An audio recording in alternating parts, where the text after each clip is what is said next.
Olá, ouvintes da Rádio Desk FM. Está no ar o programa Educação Sexual em Debate, um programa em que você pode participar fazendo perguntas ou dando sua opinião. O telefone agora mudou, é 3664-7890. E também pelo e-mail edusexemdebate@gmail.com. Agora também temos o Facebook do programa. É só procurar no espaço destinado à busca do Facebook, digitando Programa Educação Sexual em Debate. Nessa página você pode também dar sugestões, fazer perguntas ou ouvir alguns programas que já foram ao ar.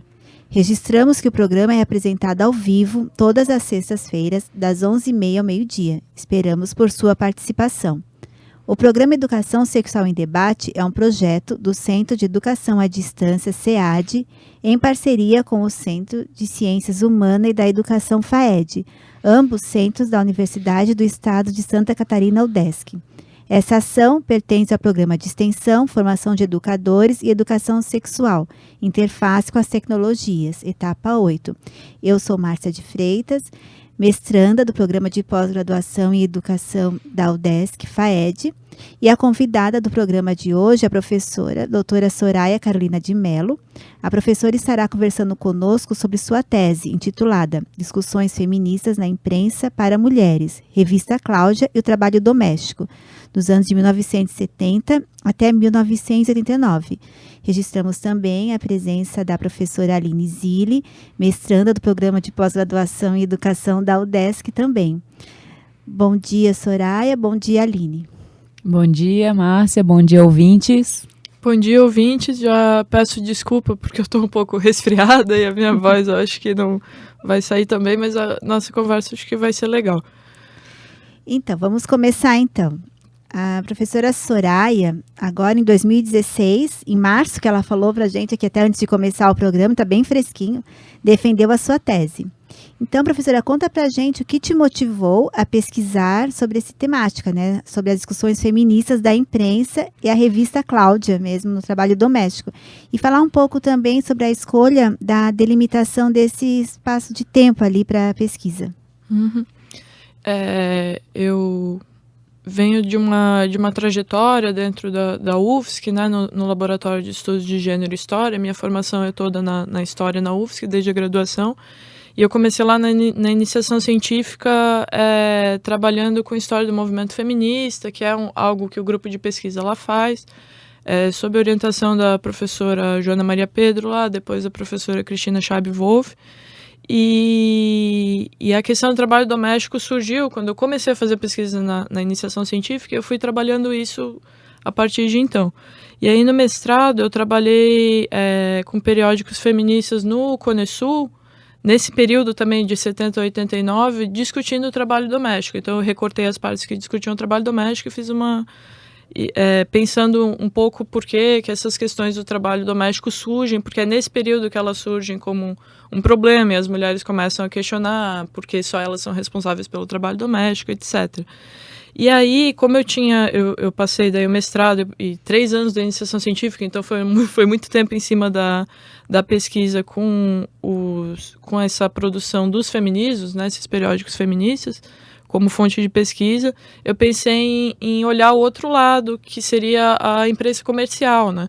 E aí a revista Cláudia aparece como algo muito emblemático no Brasil, assim, principalmente nesse período, né? Um período sem internet, um período em que as revistas femininas eram um dos principais espaços de, digamos assim, diálogo com as mulheres, assim, e no senso comum mesmo. E a Cláudia, como teve uma emergência dos feminismos nesses anos, principalmente nos anos 70, mas também nos 80, a Cláudia discutiu muito, né? Porque as revistas femininas, elas têm digamos assim, esse mote de venda da novidade, daquilo que é novo e que circula. Então se discutiu bastante o trabalho doméstico, que era uma revista voltada para a dona de casa, né? Então acaba tendo muitos relatos, digamos assim, ela trabalha como manual de trabalho doméstico ao mesmo tempo que ela discute questões feministas. Então, para mim, foi bem, bem interessante. E o recorte do tempo foi exatamente porque foi quando, até esse período, digamos assim, as mulheres eram as responsáveis pelo trabalho doméstico, elas faziam o trabalho doméstico, mas pouco se questionava isso, né? Esse papel feminino da mulher é algo que, a partir dessa geração, desse feminismo dessa geração, fica mais forte. Não que não tenha acontecido nos feminismos das gerações anteriores, das sufragistas, das anarquistas, no começo do século, mas isso surge com muito mais força nesse momento, a partir dos anos 70. Então, professora, nós vamos passear um pouquinho sobre os capítulos da sua tese, informando os ouvintes do capítulo, como é que você dividiu a sua tese, né? No capítulo 1, você fala o que é o trabalho doméstico e também aproveita e divide esse capítulo em alguns subcapítulos, como os debates mais recentes sobre essa temática, a dona de casa no feminismo na década de 70 e 80 e o trabalho doméstico na revista Cláudia. Conta pra gente como foi essa etapa da pesquisa e o que você pode contar sobre esse capítulo. Essa primeira parte talvez seja uma parte mais teórica, o que a gente chama de fazer o estado da arte, quando faz trabalho acadêmico, que seria um pouco pensar o que é realmente o trabalho doméstico a partir da bibliografia, né? Porque, claro, todo mundo tem o senso comum do que é trabalho doméstico, mas para fazer a tese, digamos assim, o foco principal da tese, eu teria que pensar isso a partir da bibliografia. E aí eu quis trazer essas abordagens diferentes para mostrar um pouco que existe, que não há um discurso uníssono, não há um discurso homogêneo sobre o que seria trabalho doméstico. Então eu parto, por exemplo, primeiro dos debates recentes de trabalho doméstico que pensam o trabalho doméstico de uma forma mais ampla, por exemplo, o cuidado de avós, levar o filho na escola, o próprio IBGE faz hoje em dia uma pesquisa perguntando sobre essas divisões de tarefas em casa e acaba englobando questões mais amplas. E os feminismos do período, que era o que eu tinha estudado até então, acabavam tratando o trabalho doméstico, porque esses feminismos, também é importante falar no Brasil, eles vinham da esquerda, digamos assim, eles vinham de uma tradição marxista, eram mulheres que vinham de uma formação marxista, eram militantes de partidos de esquerda ou de grupos de esquerda. Algumas tiveram familiares perseguidos na ditadura, foram elas mesmas perseguidas. Então, esses feminismos eram muito preocupados com a questão das mulheres trabalhadoras. Às vezes, até negligenciando um pouco as mulheres de camadas médias, das quais as próprias feministas faziam parte, né, da camada média, por causa dessa preocupação marxista. Então, para esses feminismos, essa bibliografia feminista desse mesmo período, de 70 a 89, colocava como trabalho doméstico muito o trabalho doméstico da mulher trabalhadora. Então, a dupla jornada, o varrer, o limpar, o fazer a comida render, esse trabalho das mulheres com menos condições, em situação de carência. E de uns anos para cá, existe essa abertura maior de entender, por exemplo, que o trabalho doméstico das mulheres de camada média, que é levar o filho no judô, sei lá, esse tipo de atividade que ocupa o tempo da mulher, se espera que ela faça isso, ou buscar uma consulta num fonoaudiólogo, num psicólogo, que às vezes não é tido como um problema, é diferente de uma criança que está com febre, né? Enfim, se colocam esses graus de urgência, digamos assim, para as atividades que as mulheres fazem. E nos estudos mais recentes feministas se pensa o trabalho doméstico dessa forma mais ampla, incluindo também o trabalho das mulheres de camadas médias.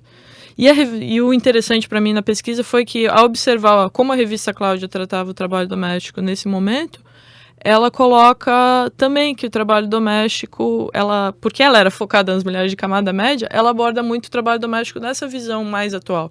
Apesar de eu ter localizado a pesquisa nos anos 70 e 80, algo de décadas atrás, ela tem essa visão de que de fato, comprar roupa para a família, levar a filha no balé, eram também atividades domésticas.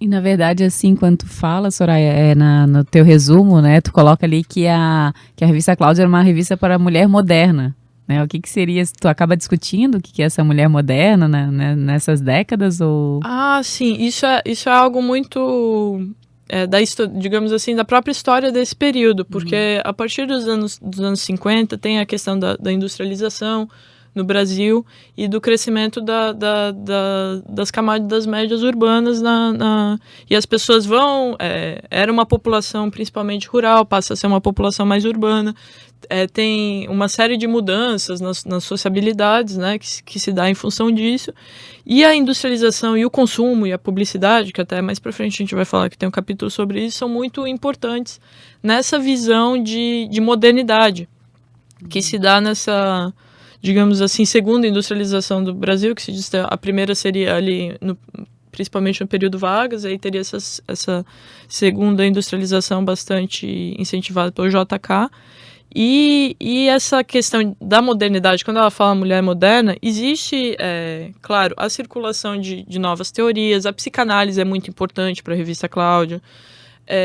O feminismo, ele não é nomeado, não é muito bem comentado nos anos 60, é algo assim das norte-americanas, das europeias, mas ele nos anos 70, ele começa a ser mais discutido, nos anos 80 ele está muito bem estabelecido na revista, digamos assim, mais até do que no começo dos anos 2000, agora é algo que está se retomando, porque com a Primavera das Mulheres e tudo, o feminismo emerge de novo, mas no começo dos anos 2000, quando eu li a Cláudia, no começo da minha pesquisa, que foi 2000, eu fui fazer o projeto em 2010, e eu via a Cláudia e as discussões feministas que tinham lá, eu achava impensável, em 2010, aquelas discussões estarem na Cláudia. Hoje não é mais. Até uma semana antes de eu defendi 7 de março, não consegui defender 8, né? Seria mais emblemático. Mas eu defendi 7 de março. E uma semana antes saiu uma matéria, eu vi na Cláudia Online, assim, no site que eles têm, falando de como as mulheres que têm marido trabalham 7 horas a mais por semana, pelo fato de ter marido. E aí elas indicam, inclusive, que não são os filhos que dão mais trabalho, são o marido, porque os filhos, quando as mulheres são solteiras, elas administram o tempo conforme é melhor para elas, e o marido interfere demais nessa situação. Então eu acho, é algo que saiu na Cláudia assim agora, né? Saiu ali final de fevereiro, e é interessante observar essa emergência. Então, mas essa questão de modernidade é bem assim voltada para a questão do algo, digamos assim, aquela ideia um pouco das novas ideias dos anos 60, até um pouco a ideia de contracultura e de novidade, e junto com a questão do consumo. Tá. No capítulo 2, você chamou ele de O Trabalho Doméstico em Cláudia, Transições e Ressignificações de Conceito entre as décadas de 70 e 80. E trouxe o subcapítulo titulado Viva Melhor, Casamento e Trabalho. Achei bem curioso os subcapítulos, né? Conta pra gente um pouquinho sobre ele. Então, esse também era uma preocupação mais teórica minha. Por ser um trabalho de história, de eu me preocupar com a questão do tempo, porque 20 anos, hoje as pesquisas de história são mais concentradas, geralmente 20 anos é uma pesquisa bastante extensa, não é o tipo de pesquisa que costuma se fazer, porque a gente acaba pegando muitos meandros e não faz mais pesquisas tão amplas quanto se fazia numa história de 30 anos atrás, era mais normal. E aí, eu pensando nas diferenças entre os anos 70 e 80, destaquei esse Viva Melhor é uma seção que tinha na Cláudia que era de muitas dicas de limpeza, e eram dicas de limpeza, algumas delas normais, digamos assim, ou que a gente acha comuns, tipo, passar bicarbonato com limão, sei lá, para tirar mancha de caneta, umas coisas assim. Eu li várias, né? Porque sempre ajuda. Mas outras eram extremamente marcadas pela questão de classe. Por exemplo, como limpar candelabro de prata. Então tem algumas questões que a gente pode observar sobre a questão do público-alvo da revista, nessa ideia do Viva Melhor. E nos anos 70, Viva Melhor era isso. Vários quadradinhos com dicas de limpeza, de como cuidar da saúde, como fazer isso, aquilo, mas muito voltada para a questão do trabalho doméstico. E nos anos 80 ela começa a ter um diálogo mais voltado para o bem-estar. E isso, por exemplo, como relaxar quando chega do trabalho, porque a dupla jornada também passa a ser uma realidade nos anos 80. E aí eu achei a sessão muito emblemática nessa questão, porque ela mostra as mudanças que decorrem da inserção dessas mulheres de camada média, que ela foi algo que ali na década de 70, eu devia ter separado uma estatística que eu não lembro, mas aumentou numa proporção muito grande no Brasil, a quantidade de mulheres economicamente ativas dos anos 70 para 80. E aí a questão da dupla jornada surge mais, e essas soluções mais psicologizantes, e aparece mais essa questão do Viva Melhor. O casamento e o trabalho também sofrem mudanças. No começo dos anos 70 eu tinha uma ideia de que o casamento estava falido, na revista que era uma instituição que não tinha mais solução, porque elas pensavam no casamento tradicional. No final dos anos 80 já tem muitas publicações assim, e artigos falando sobre como jovens querem casar de novo, porque eles estão pensando o casamento não mais como aquela coisa careta e fechada e tal.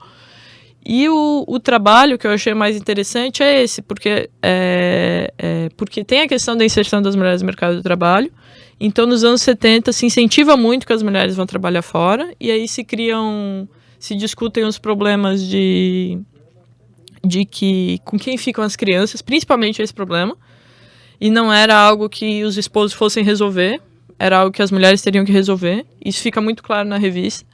E aí tem uma série de soluções. Será que é melhor escolinha? Será que é melhor babá? E aí algumas... Sempre tem... a revista tem muitas vozes autorizadas falando... psicólogos, psiquiatras infantis, falando às vezes as crianças crescem mais independentes e sadias se não tiver a mãe atrás delas o dia todo. E muito incentivo para as mulheres encontrarem emprego, mesmo as que não tinham formação ou que tinham um diploma e ficou engavetado por muito tempo, que também é uma questão bem marcada de classe, né? Quem é que fazia uma faculdade e não usava nos anos 70? Não eram as mulheres dos estratos populares. E aí tem essa inserção das mulheres no mercado de trabalho. Nos anos 80 começa a se discutir os problemas disso. Eu estou acumulando jornadas, eu vivo cansada, eu não dou atenção para a família. Porque, de modo geral, pelo que a gente observa pelos relatos da revista, por mais que ela muitas vezes ensine como convencer o marido a ajudar, como dividir as tarefas de casa também com as crianças e tal, pesa sobre as mulheres a questão delas terem trabalhado fora e continuarem responsáveis por tudo em casa, assim. E aí tem muita discussão de como retornar ao lar. E você pode ser independente e trabalhar a domicílio. Eu larguei a minha carreira promissora de publicitária para ficar com os filhos e eu estou muito feliz. Esse tipo de relato, assim, que no começo dos anos 70 é totalmente impensado no modelo de feminismo e no tipo de incentivo que tinha para a mulher trabalhar fora, porque abria horizontes, falava muito disso. Você não fica tão alienada. Às vezes se falava de quanto ajuda, porque tinha crise econômica, podia ajudar na renda de casa ou não, mas era muito o modismo do trabalhar fora para não ser tão alienada, para ser uma mulher melhor, para ser uma mulher moderna. Então, no capítulo 3, foi nomeado por você Publicidade e Trabalho Domésticos. E o subcapítulo foi Vender para donas de casa é vender amor. Vender para meninas não é vender para meninos. É o último subcapítulo, né? Feminismo vende? Conta um pouquinho pra gente sobre essa relação da publicidade e trabalho doméstico e suas impressões desse capítulo. Então, esse capítulo é bastante interessante, eu acho, para quem lê, né? Que as pessoas não vão ter a oportunidade de ver. Mas logo eu estou arrumando a versão final, também vai para a biblioteca da UFSC, que é só consultar, ela fica aberta, todo mundo pode consultar na internet o PDF da tese. A Cláudia, metade da Cláudia, praticamente, essas que eu consultei pelo menos, eram revistas de 300 páginas, no Natal eram revistas de 500 páginas. E elas, nas edições de Natal, e aí metade das revistas praticamente das páginas eram publicidade. Então eu achei que eu não tinha como fazer a tese sem pensar na publicidade. Os capítulos, né, esse Vender para Donas de Casa e Vender Amor, ele é muito...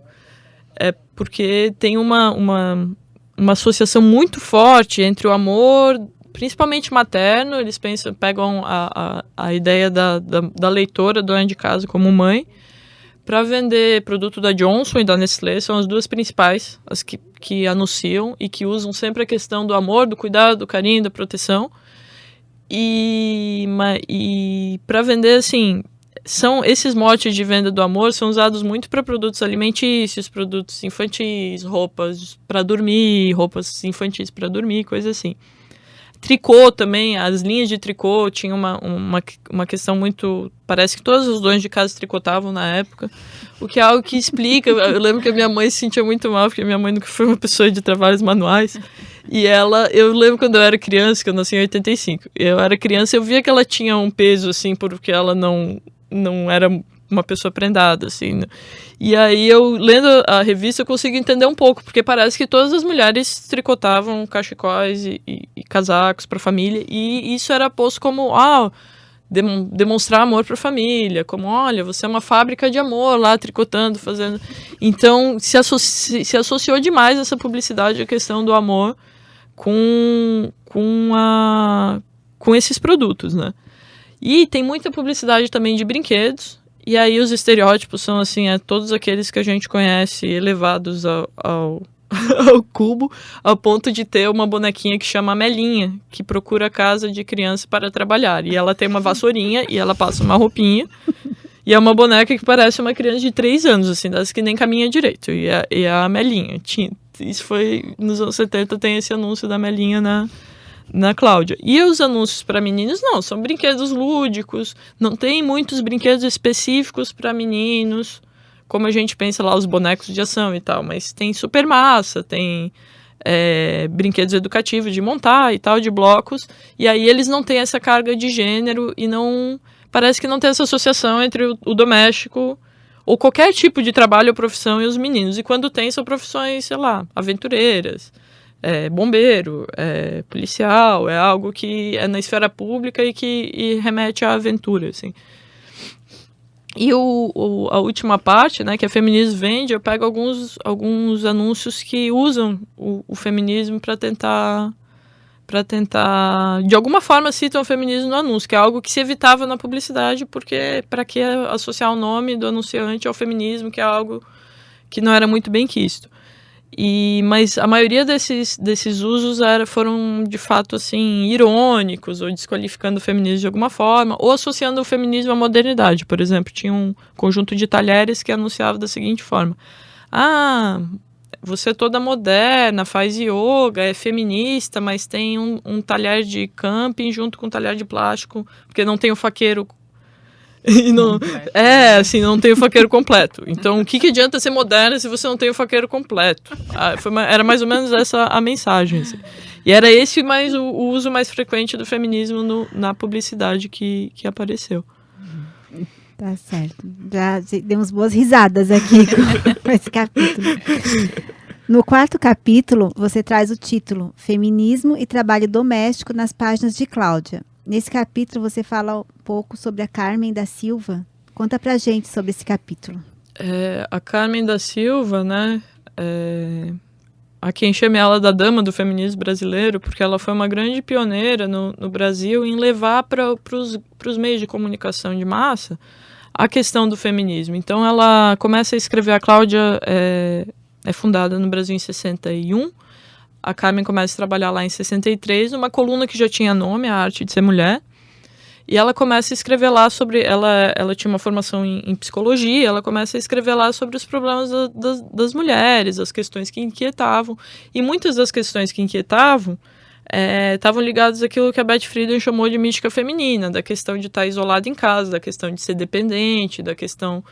do papel da mulher na sociedade nos anos 60 no Ocidente, que era um papel bastante degradante, menor, equivalente muitas vezes ao de uma criança. E aí a Carmen começa a escrever em 63, discutindo, ela já discutiu algumas questões do trabalho doméstico, e mais ou menos ali em 71, e ela sempre vinha discutindo uma questão de emancipação da mulher. E ali, mais ou menos em 71, ela se declara feminista. Diz, não, eu sou de fato feminista, que é algo que hoje pra gente pode não parecer nada muito chocante, mas naquele espaço onde ela estava e naquele período era algo muito forte, assim. Ela se colocar como feminista e ela discute muito as questões do trabalho doméstico, e tem uma transição que nos anos 60, apesar de não ser meu foco nos anos 60, eu li bastante bibliografia sobre ela. Nos anos 60 ela tinha uma visão de que era uma visão do feminismo liberal da época, e um pouco a visão também dessa obra mística feminina da Beth Friedan, de que o trabalho doméstico era alienante, de que o trabalho doméstico não produzia, de que o trabalho doméstico diminuía as mulheres, etc. Com a emergência do movimento feminista e uma série de discussões feministas a partir dos anos 70, a Carmen muda um pouco o discurso dela e começa a perceber aquilo que a gente defende hoje, digamos assim, quem estuda trabalho doméstico, de que o trabalho gratuito que as mulheres exercem nas suas casas, para suas famílias, serve à sociedade e é um trabalho muito importante que sem ele tudo para. E aí tem alguns cálculos feitos em alguns países que apontam que se fosse contabilizado no PIB os valores que a sociedade ganha com o trabalho doméstico, seria algo em torno de 20% do PIB, que no Brasil é o PIB da agricultura. Então não é um trabalho que pode ser negligenciado do ponto de vista social, não é um trabalho que... E aí a Carmen discute por que tem tanta ideologia, digamos assim, ela parte de uma perspectiva, ela mistura psicanálise, um pouco de marxismo, um pouco das teorias feministas, para pensar por que a ideologia trabalhava de forma ideologia patriarcal, ela parte muito também da ideia de patriarcado, porque a ideologia patriarcal trabalhava de forma tão intensa para manter as mulheres em casa. E aí ela fala, porque elas não cobram, né, para fazer esse trabalho, porque é interessante para a sociedade que elas continuem fazendo esse trabalho gratuitamente, em nome do amor, em nome dos seus, e daí quem é que vai fazer greve numa, né? Entende? Não é uma categoria, estão isolados em casa, não tem... Então tem uma série de questões dessas do feminismo marxista do período a respeito do trabalho doméstico que a Carmen perpassa. Então, para quem está sintonizando agora na Rádio Desk, estamos com o programa Educação Sexual em Debate. A convidada do programa é a professora Soraya Carolina de Mello e a nossa conversa está sendo sobre sua tese, intitulada Discussões Femininas na Imprensa para Mulheres, Revista Cláudia Trabalho Doméstico, 1970-1989. Para a gente finalizar esse lindo trabalho, professora Soraya, você pode falar um pouquinho suas considerações finais?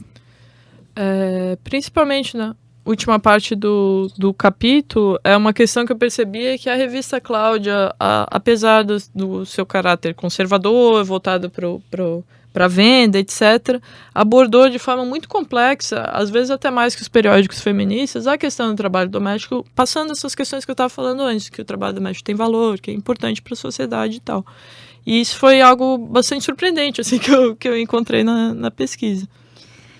Então, agora vamos a um quadro do nosso programa, que são as dicas da semana. Você poderia aproveitar esse espaço para indicar alguma leitura específica, peças de teatro, filme, que oportunize aos e às ouvintes buscar um pouco mais de conhecimento sobre essa temática? Eu acho que além dessa obra clássica da Beth Friedan, que eu citei, a Mística Feminina, que é interessante para pensar um pouco o período, e tem, às vezes a gente acha até o PDF na internet, eu anotei algumas coisas. Tem dois filmes no YouTube. Um é uma animação da ONU que chama O Sonho Impossível, perdão. Que é uma animação da ONU que mostra o dia a dia de uma dona de casa, que eu acho que é bem legal. Tem um filme brasileiro, um curta, que chama Acorda, Raimundo Acorda, que é um casal que eles acordam e invertem o papel deles, que eu acho que também é legal e também tem no YouTube, é fácil de assistir.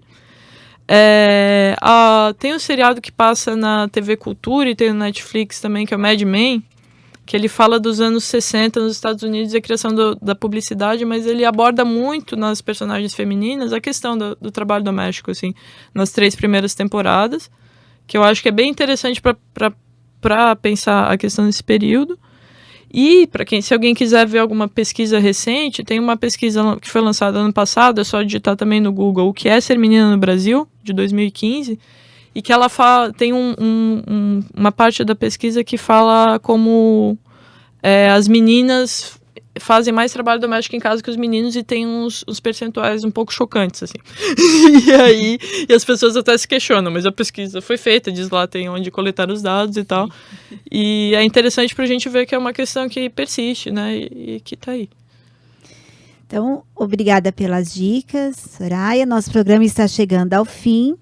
E eu gostaria de agradecer a sua presença aqui e pedir que você faça as suas considerações finais. É isso, eu agradeço a oportunidade de poder conversar com vocês. E qualquer coisa, se quiserem depois acessar a tese, ela vai estar disponível online. Isso, nós colocamos no link depois, quando a Soraya passar para a gente coloca no link do Facebook do programa, como é que as pessoas podem acessar. Eu gostaria também de agradecer aos ouvintes, agradecer à professora Aline, que está aqui presente, e lembrar que o programa Educação Sexual em Debate será reprisado na próxima quarta-feira, às 23h30, e você poderá ouvir os programas exibidos anteriormente na página do Facebook do programa, que é Educação Sexual em Debate. Nós vamos ficando por aqui e vocês continuam com a programação da Rádio Desk 100.1 FM Florianópolis.